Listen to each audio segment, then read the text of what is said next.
Friends in Recovery, the Addiction Recovery Podcast, is brought to you by the Friends in Recovery community, a thriving network of individuals who are fighting back against the stigma of addiction. Join our hosts as they speak up about the real issues of addiction, treatment, and recovery. Friends in Recovery, the Addiction Recovery Podcast, is available on Facebook, Podbean, iTunes, and YouTube 24 hours a day, 7 days a week. Now, here are your Friends in Recovery.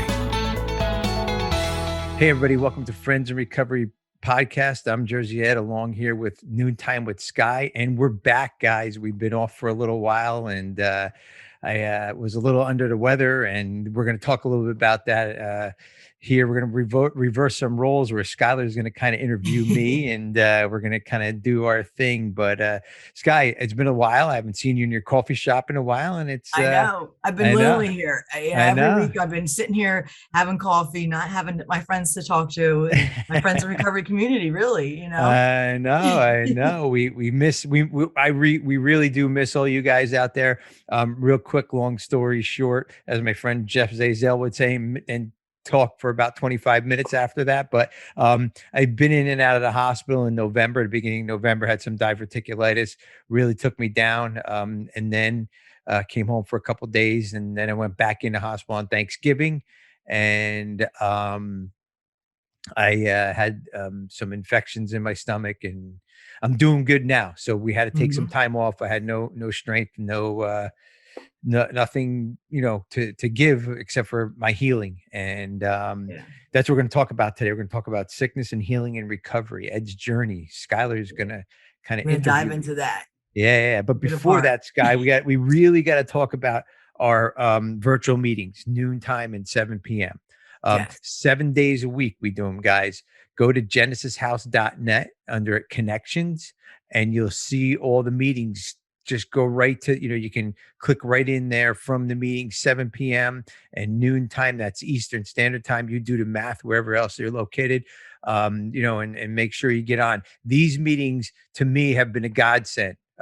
Being in the hospital, number one, being through the pandemic, number two, and just building the Friends in Recovery community with all these amazing people, right? I mean, it's just been amazing. So we had the Friendsgiving. So that, things just have been so good, but then we've missed you guys, but we just keep getting this community growing, and we just want you guys to be a part of it too. Exactly. It's been growing, and it's beautiful to watch. Yeah. So please come on and just join us, because it's a good group of people. What are the meetings that we have, Sky? As far as we have, so aside from the daily meetings at 12 and 7, we have a couple specialty meetings, we'll call them. And there's a loved one support one on Monday, and that's for the loved ones, family members. Tuesday there's an alumni and friends one, and that has the clients on at Genesis House. So it's, you're in service, you're giving back actively. Wednesday, there's a meditation. What is there Thursday? Is there anything Thursday? Thursday is the first responders meeting at 8. And then Friday is the medical professionals. Yeah. So, there's a lot of different stuff. Yeah, exactly. And here's a cool thing. I'm going to plug it because it's my meeting. The last Saturday of the month, we do a celebration meeting. So if you want to come celebrate with Friends in Recovery, the last Saturday of every month, click on that link and let us know that you're celebrating. And we will, we get a lot of good kind of celebrants on there, and a lot of good time, and a lot of good stories on there, guys. So please join us. And I know we don't talk about that a lot, but we're really trying to push this, our meetings, and because they've been just exploding and really been blowing up really, really well. So the other thing, if you want to find out some of this information, go to get on our Facebook Friends in Recovery communities and Friends in Recovery Adventures. That's another way that you can stay in touch with us. And here's the other thing, Sky, and I'll turn it over to you to start the interview. But probably by the end of the year, we're going to have a website, Friends in Recovery communities.org, I believe it is. It's being put up is being put together as we speak now. I know I've been talking about it here and there, but it's in the final stages. Next week we have a meeting with the website guy, and there's going to be a lot of things on there, from the adventures planning to the getting on to the meeting and updates and articles and all kinds of stuff. So we're going to keep you guys really updated through that website, and we're really going to push that website on here once it's up and running, and you can get to any meeting, access a lot of different things through that website. So Yeah. yeah, and Awesome. I'm looking forward to it. So Sky, so we're talking about sickness and health in recovery.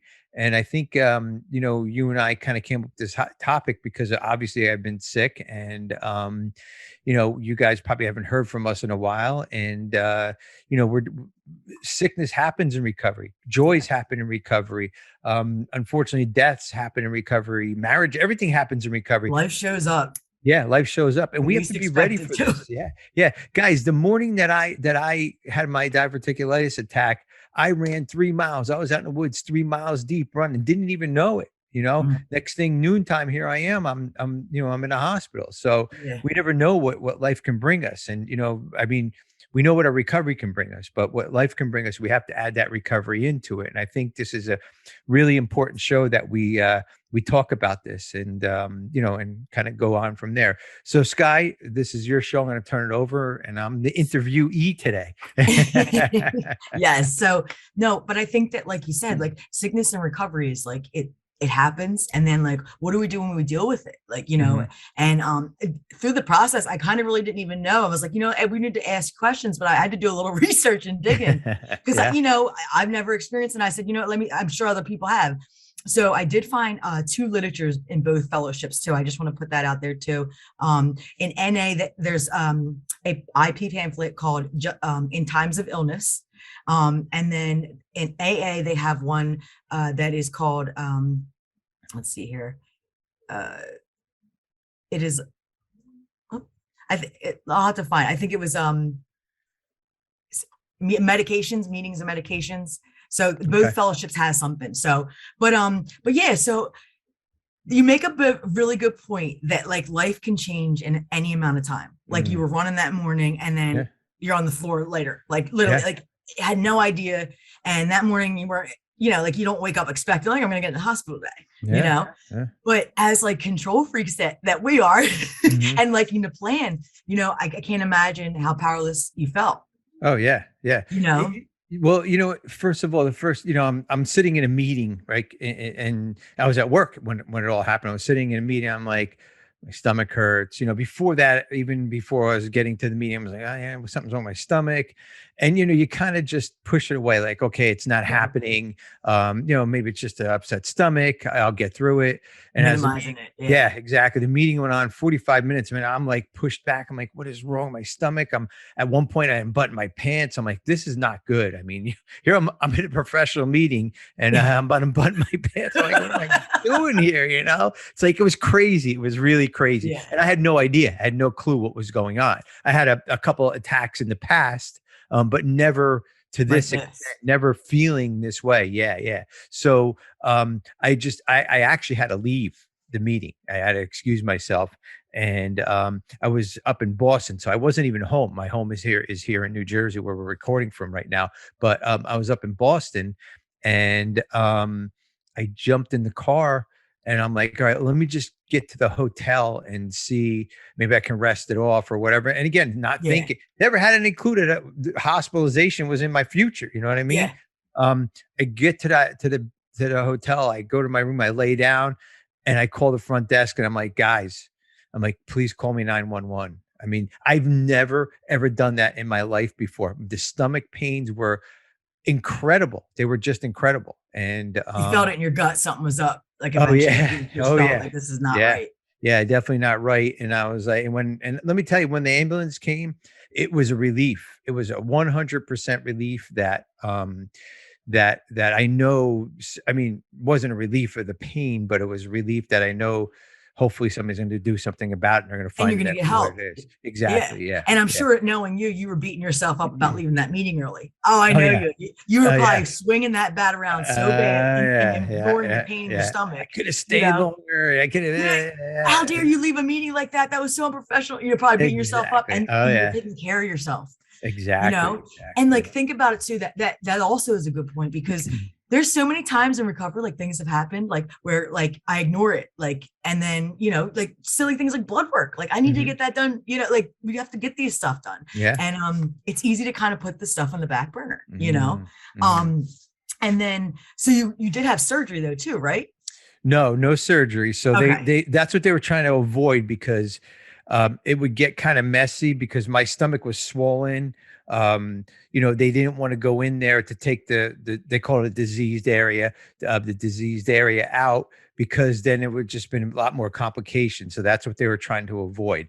And they Yeah. did that, and they got me kind of got back down again, and everything was fine. I did spend 8 days up in Mass General Hospital in Boston, and I came home and was home for about a week. And then I was getting this chills and the sweats and all that stuff. And I had it on Thanksgiving Day. I went back into the hospital again. Wow. And it was scary, man, because I'm I like, was okay, going to say, well, what was the yeah. headspace? Tell me what Ed's headspace was in these moments of Well, like, my wife for about 2 days was trying to get me to go in, and I wouldn't. oh, You know what I see, mean? I'm like, yeah, I'm good. I can do it. I'm walking. See, I'm eating as I'm like trying to eat something, and yeah, I lost a lot of weight. If you guys are watching, you can probably see it. I lost a lot of weight, lost about 20 pounds. I'm gaining it back now.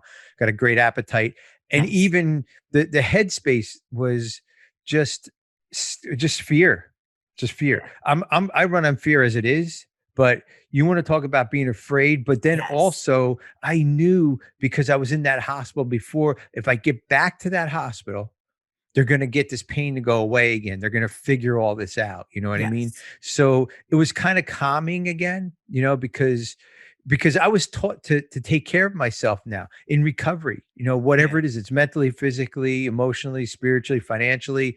That's hmm, what this program and everybody who I work with taught me to do. So that's what I did. I knew when I was in that hospital, it was going to get taken care of. I mean, procedures and processes and all that, it was scary, yeah, but I knew from the first time that was kind of had something to do with what was going on, that diverticulitis, and ended up being an abscess and some infection that I had that they've been draining. So, yeah.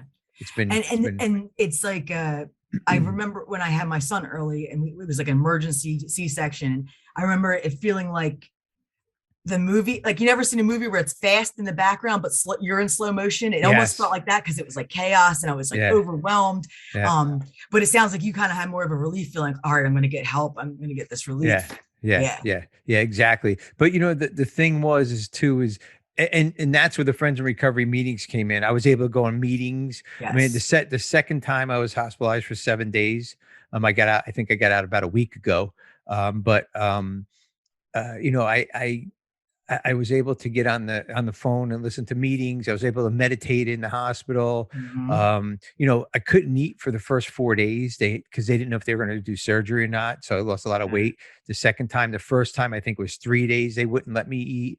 Yeah, it was tough. And but our bodies are resilient. Our minds are resilient. Listen, They're like just being machines. yeah, exactly. Just being in recovery, how we all that destruction that we did all those years ago, when we were using and abusing our bodies and doing whatever else we can't remember to our bodies, how resilient we are to bounce back. But as you get older, there's the Yes. body doesn't bounce back as easily, And then there's hereditary things too, like, Yeah. that you don't get till a certain age, Hmm. it's just, it's Exactly. Yeah. life Yeah. showing up still.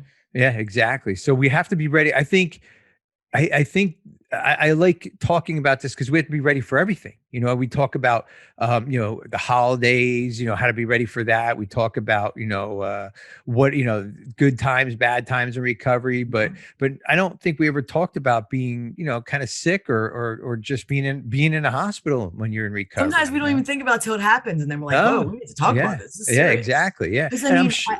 you had to Yeah. trust in so much of this process, like Mm-hmm. unknown variables and like powerlessness. Like there's so many valuable things you were like Oh yeah. practicing of Yeah. your step work, and like, you know what I mean? Oh, Like actively, like, and that's good though, because you had those principles to live by, yeah. Yep. Exactly. Well, my sponsor told me the second time when I went in, I kind of packed a bag because I knew I was Yeah. going, and the big book went right in. He goes, "Yeah, bring a big book with you." I'm like, "All right." Yep. So reading the big book, and it's funny. I can tell you a quick story. I had my big book on that wonderful tray that they put your urine cup on, and all your food and your water and all the All in medication. one. Yeah, I'm like, what the hell? I mean, my piss is right there, and my food is right here. I'm like, what the hell? So, but I had it on that tray. And some young kid walked in, and he looks around and he goes, points at the big book and goes, "How far are you into that?" I knew right then and there, man, he was in recovery. I was like, this is Oh, cool. I was like, this is so cool. I answered him back. I go, 27 years. And he smiled and he gave me a thumbs up. He goes, I'm always around. And as I was walking the hallways, I'd see him and I, kind of give him a oh, nod. And him and I were talking about, I love that. recovery, 5 years clean. The kid was working hard as a nurse. It was really, really cool just to And have then he that was in service connection. to you. Like he disclosed his information, his Exactly. anonymity to Yeah. like comfort you. And like, how Yeah. cool is that? That's like Yeah. unity. That's Exactly. love Yeah. that. Yeah. That was a So God what do you moment think right it there. was that, like, what do you think helped you the most get out of your head when you were there? Like Um, reading, music, like what? the most I got out of my head was probably meditation and praying. Mhm. Getting up every morning and just kind of, I couldn't sit in a chair at one point, so I had kind of that bed, that uncomfortable bed Yeah. that pushes you up and down and all that. So Yeah. I was kind of meditating right in the bed, and just really relaxing and just praying and just understanding that I'm going to be okay. I'm Mhm. going to be okay. That's what I kept telling myself. It's what I kept on kind of hearing in my head, and and just focusing on healing. And that was it. Not the doom and gloom of, oh my God, is there surgery? Oh my God, what is it? Oh Yeah. yeah. I mean, I knew what it was. They knew what it was. It's just they had to keep an eye on it because they didn't know how And far there's it a was going to plan, go. like what plan of action are we going to do? And so you're kind of Exactly. waiting, like, what do they Yeah. want to do? Yeah. Yeah. You So know? prayer, meditation, and you know what, Skylar?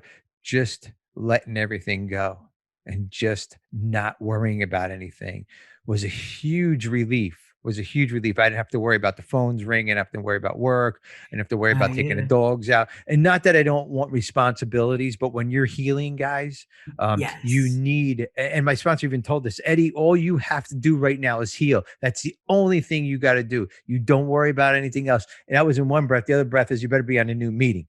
I was like, oh damn it. No, you wanted me to heal. Well, he'll as you're listening to some recovery in your Yeah, ear. exactly. Well, and So, that brings up makes me think. So like you were in a lot of pain. oh yeah, And a so lot of they pain. had to, I'm sure, give you pain meds, and like, how did you deal with that? Yep. Yep. Because that's I'm sure a topic a lot of people are thinking about or have, Yeah. come in Yeah. contact with, Yeah. Well, you know what? It's something, when I was taking an ambulance rides for the first time, I didn't realize that I would be faced with, Yeah. is the pain medication. And I was in a hospital one time before I wasn't hospitalized. I broke my shoulder in 5 places and cracked it in half in one spot. And me and my sponsor went through it. They had to give me some medications. I called my sponsor before everything happened. So recalled that day in the hospital, and Yeah. I called my sponsor and I said, Andy, I said, they want to give me pain medication. He goes, Eddie, don't be a hero.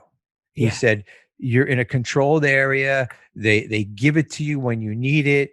You're gonna feel better. And if you're in pain and you're not resting, you're not Mhm. gonna heal. And he said, when you get out is when we start talking about it and we worry about it. He said, but when you're in there, he said, you do what all those doctors tell you to. But the first thing I did, Skylar, I told You have to trust.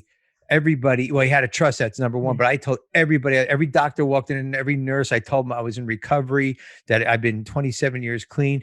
I wore my recovery on my sleeve because I didn't want to be kind of, I wanted everybody to, make sure. And then some of the nurses are, do you want to skip this medication? And I did sometimes skip some medication because they knew I was in recovery and it wasn't that bad. Some of Yeah. the pain wasn't that bad at sometimes. So all my learnings and all my years of being in recovery really came to play.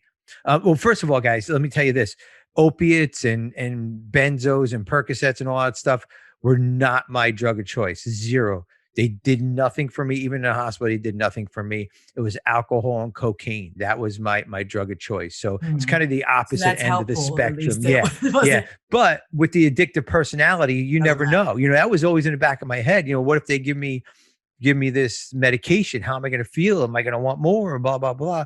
But I Mhm. didn't. I knew what the medication was for.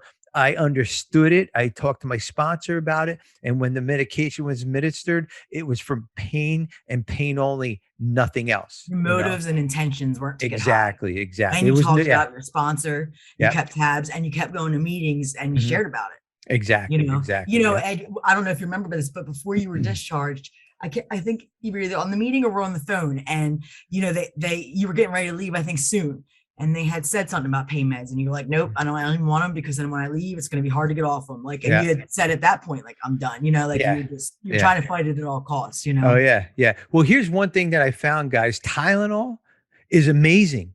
Tylenol, Right? And like the ibuprofen last, 800. They're I know, like the last 2 days that I was in the hospital, maybe 3 days of this last go around, the nurse suggested a Tylenol drip every 6 hours for the pain.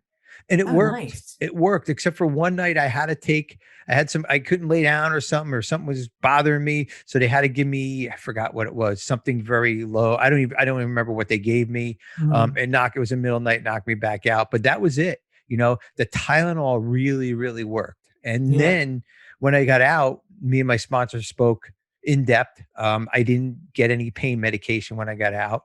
And he did his sponsor thing and I did my sponsee thing. And here I am talking about it today. And Right. very little pain now. A week later, thank God. I got tubes hanging around me. I still taking antibiotics through an IV. So I got kind of a port in my arm. But you know what? That's what life is about. I'm accepting it. I'm moving through it Yes. and I'm healing. And that's what this program taught me, guys. That's what Yes, this program exactly. taught me. So And it talked in one of the pamphlet in NA, it talks about we can't be a martyr. Like, we have to take care of ourselves, yeah. and honestly, you got to give yourself permission to heal. And that means like coping with whatever that may be. Like, if Yeah. you try to escape and run from that, it's kind of what we do with our addiction too. Exactly. Yeah. Yeah. I worked with a tech at Genesis years ago named Tim, and he always told me about this one medication too, Toradol. You can Mhm. only take it for a max of 4 days. It's like a little bit stronger than ibuprofen, but not a pain narcotic. So Mhm. that's always, there's like different things out there, but unless we ask or know, we don't, don't Mhm. know it's out there, Yeah, exactly, exactly. Well, yeah, I mean, and there's other alternatives. Yes. The hospital again, you're in a controlled environment. You're doing, they give you only when they can give it to you, and that's it. You can't go ask for more. And let me tell you, if you're asking for more, I'm sure they're taking notes and writing things down. Oh It's like, yeah. watch out for this guy. But I think I'll be honest with this guy. The biggest thing that I did was to tell everybody I'm in recovery. Yeah. And the cool part was, well, first of all, I found that one guy who walked around, but everybody, even when they were, some of the nurses were saying, hey, do you need this today? Or not just here's your pain medication. They were asking me my permission if I did want this or not. And again, like I said, there were times I turned it down, and, And that had to so, make the fears diminish a little bit, oh like yeah. like that had to kind of bring some like, Yep. calm. Yeah, absolutely. Absolutely. So Yeah. now I'm out and, I just, of course I'm nervous about the next step. I have to go see the doctor again and see how the healing's going, and which I think it's going fine. I get out and I walk probably 2-3 miles a day. I do have one addiction and I'm going to tell you what it is. Okay. Because I'm dying to do it, is running. That's all I think an addiction is when you think, eat, sleep, and shit and talk about it all the time. It's an addiction. And that's all I do is I can't wait to go running. I can't wait to go running. I can't wait to go running. But I really can't wait to go running. Seriously. Well, But and then sometimes you might have to find alternative hobbies because of it. you know? Yeah. Well, the doctor said I'm going to be up and running, Okay. and once I heal, I can go back running again. And then through all this craziness, I'm like, walking, I'm thinking to myself, oh, I should be running. I come back in like 2 days into, or 2 or 3 days after the hospitalization, and I forgot before I left to go to Boston, I ordered running shoes and they were sitting on a doorstep. I was like, Oh oh gosh, they're teasing you. my God. And I was going to ask you too, what you missed the most, you know what I mean? And clearly it was the running. Definitely the running. Of course, I miss my family, my Yeah. dogs, and Stacy was so gracious.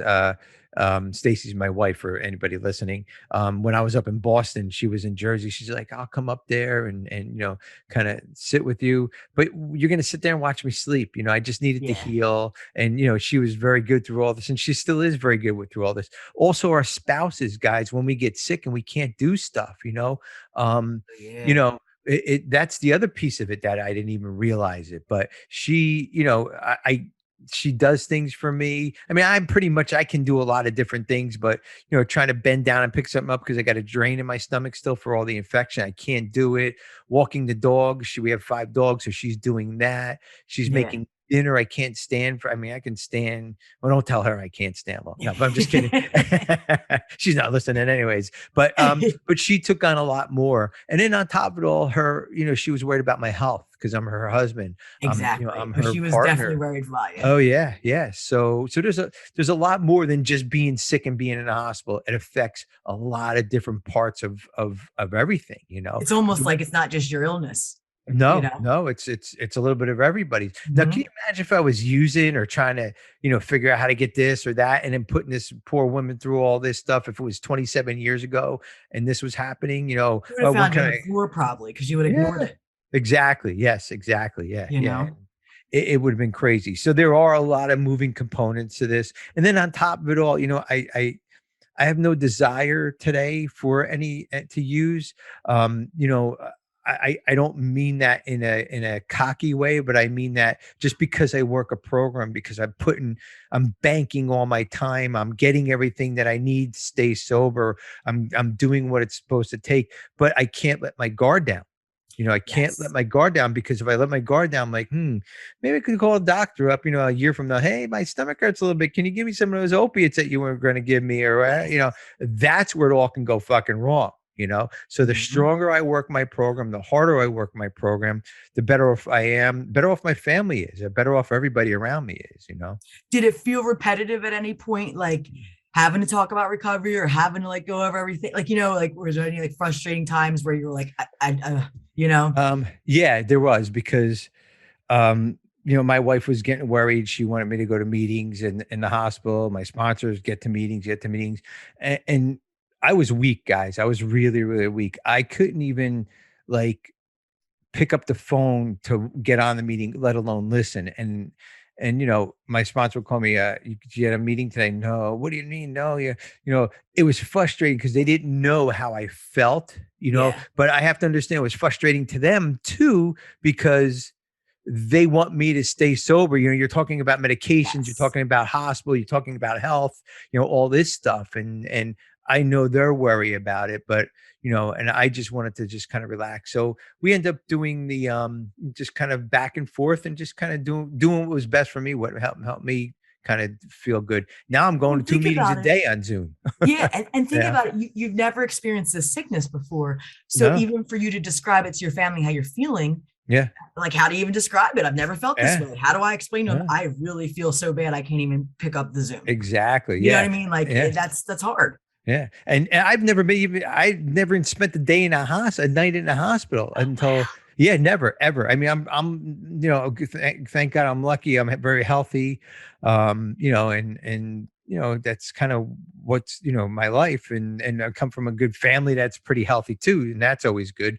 Yeah. But I've never spent the day in a hospital. I mean, I spent the day in a hospital when my ex-wife had the babies, but that was it, nothing major. But you weren't admitted.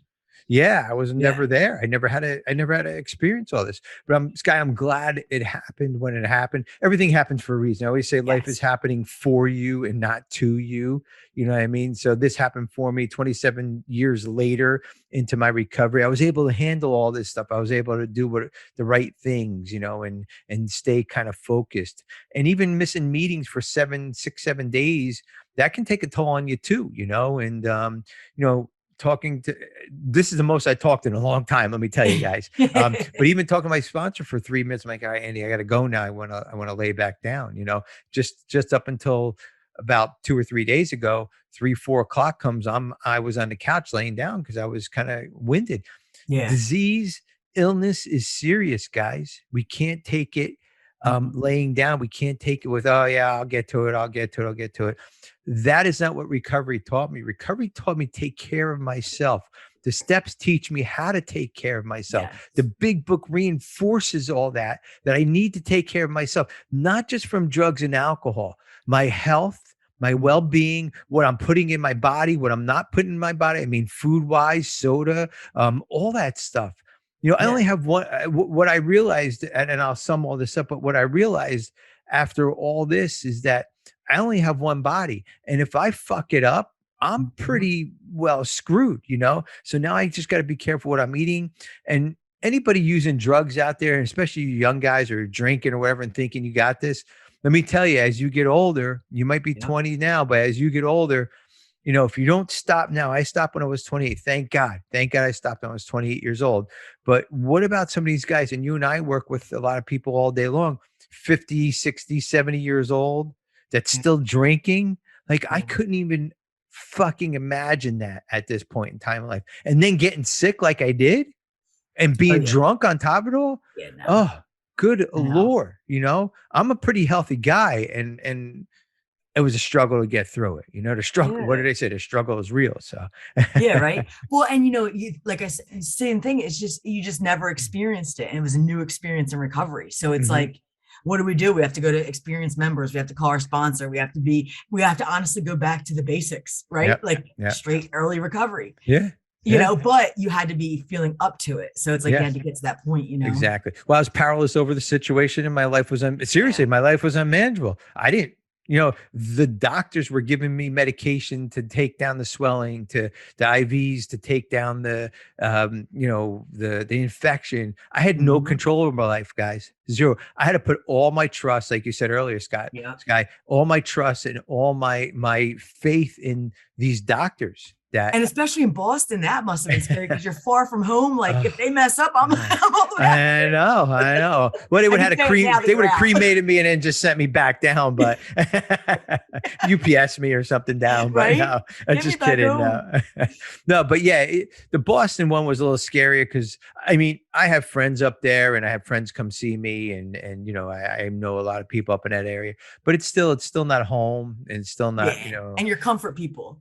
Exactly. Yeah. But I tell you what, walking out of that hospital here in New Jersey and my wife coming to pick me up and going home was the best feeling in the world. It really was. It was like walking into the car and there was, like you said, my comfort was there.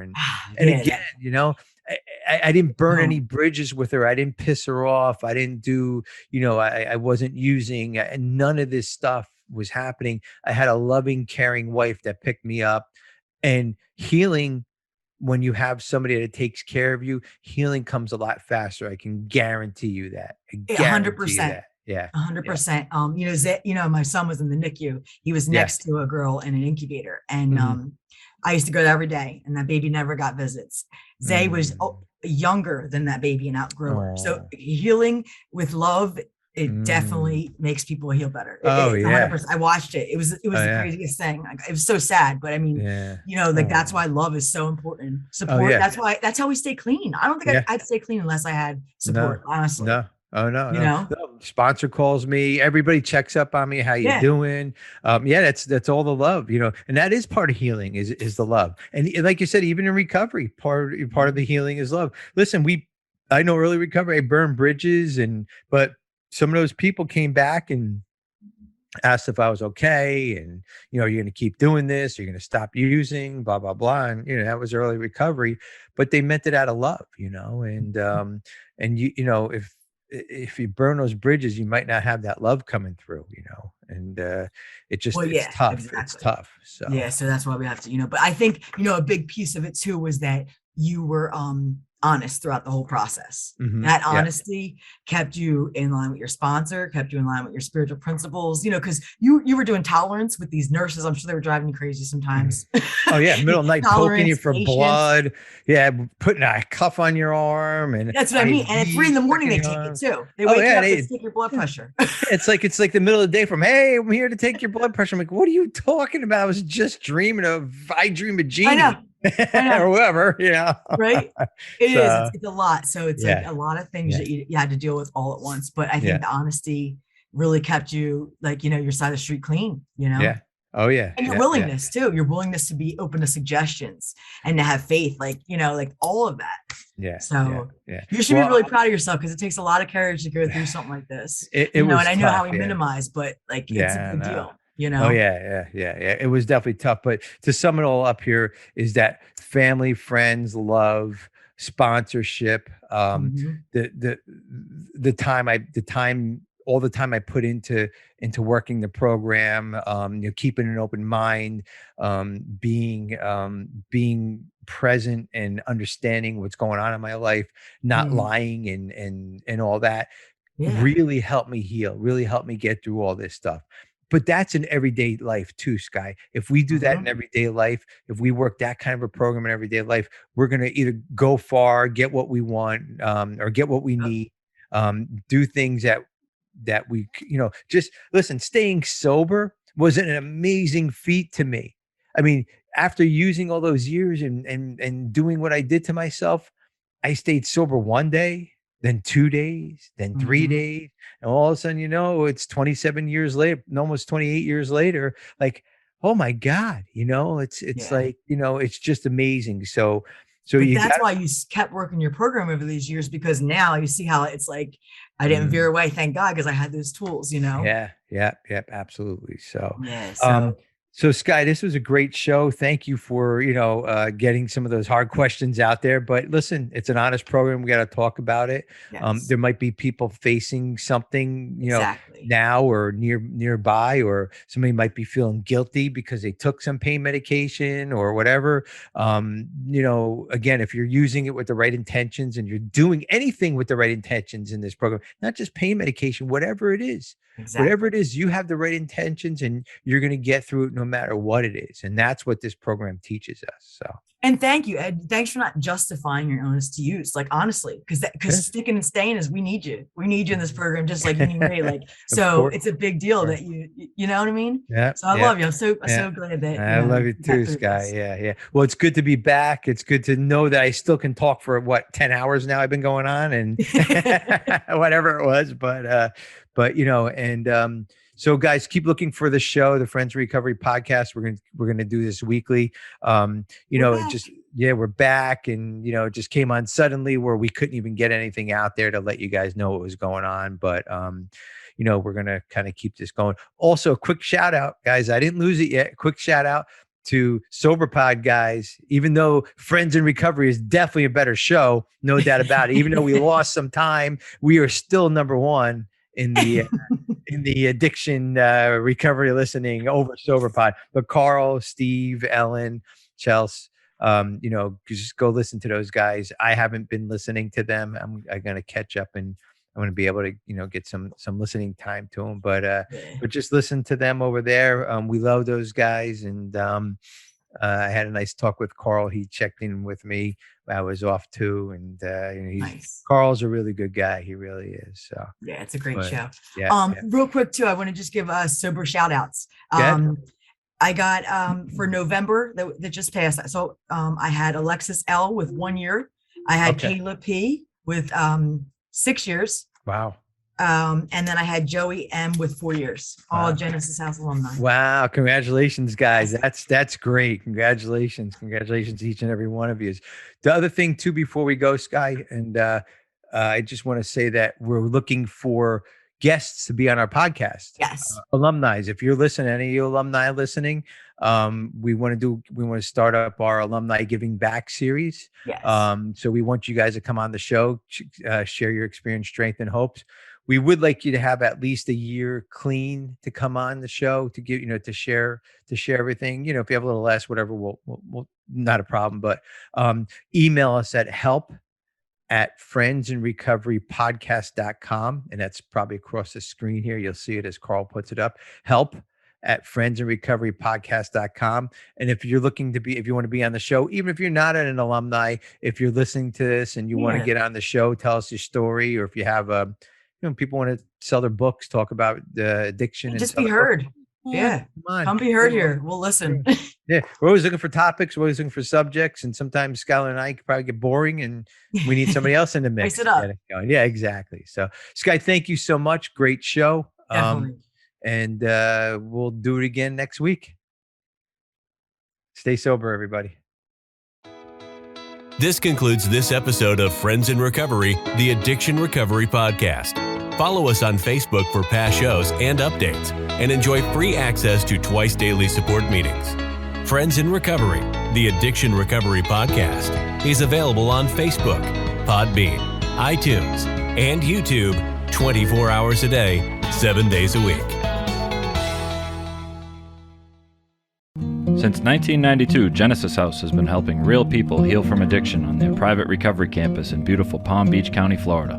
Their family-owned program is accredited by the Joint Commission and offers detox and dual diagnosis treatment in a comfortable and confidential setting. At Genesis House, they focus on treating the underlying causes of addiction. Their comprehensive approach includes psychiatric care, individual and small group therapy, trauma healing techniques, and holistic care including yoga, massage, and animal-assisted therapy. After treatment, their clients enjoy the lifelong support of a nationwide network of Genesis House alumni. Call Genesis House today at 1-800-737-0933 to speak with someone who understands.